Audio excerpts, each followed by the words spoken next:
Shalom and welcome to 2 Minutes of Torah. This year is entitled Har Habayit number 123, and we're applying in this year, Har Habayit 123, we're applying the rules of Psak Halacha that we learned of the last dozen or so shiurim. We're applying it to Har Habayit. As we said in shiur number 122, all the previous shiurs on Psak Halacha was just general. You can apply to all areas of Halacha. Now we're applying it to Har Habayit, and we've seen that even if we're talking about Doraita Halachot over here, we're going into the Kodesh Kodashim area. That is Kores. That's a serious biblical violation according to Rambam and most poskim. Still, a posek could go ahead and go through the sugya and say, I know we're talking about a biblical question here, Savik Doraita. I know that there's Rov over here, but I'm confident. I'm confident we can and should go up. So, and that's totally fine. He is not bound by the Rov. Once he's not bound by Savik Doraita, then he's not bound by Rov. That's what we learned clearly.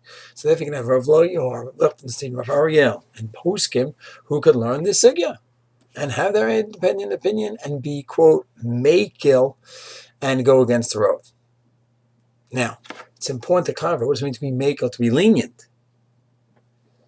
It's not so simple. It's a mitzvah, so it's a leniency and a mitzvah coming together. It's a leniency and a stringency. Because you have the leniency, meaning I don't hold that there's an Issachari to go up on this route. And once I don't hold there's an Issachari and I hold that you're allowed to go up, then I hold you should go up because it's a mitzvah of kibush and showing Jewish sovereignty and lotzachanem, not having the goyim up there. And we have to be dorish the makom and keep searching it out, and only then Hashem is going to lead the way, etc.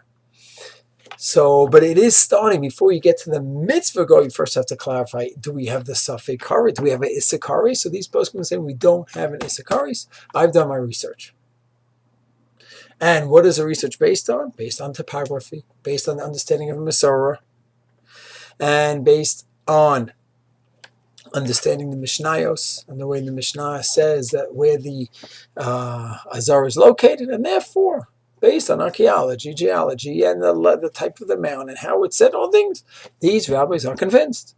And once you have conviction, that's it. Good.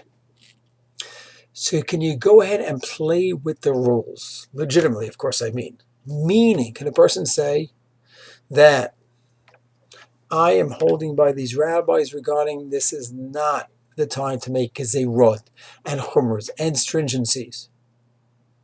And the idea that I'm not going to go because if I go the right way, he'll go the wrong way. And if I go to the mikveh properly, he'll go to the mikveh improperly. Well, I'll go to the mikveh properly, then a woman's going to go and she won't know because she'll just think so regular halachas of mikveh, and there's certain additional standards, about 72 hours. Therefore, gezerot. A rabbi goes to the sugya and he's convinced this is not the area to start making new decrees and new stringencies. And therefore, I hold that it's a mitzvah to go up. And I've gone through the sugya, the rabbi says, and I'm convinced.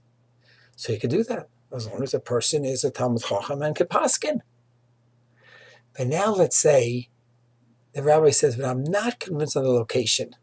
The topography and the research, the geology, archaeology, I hear, I'm not totally convinced. So then what happens?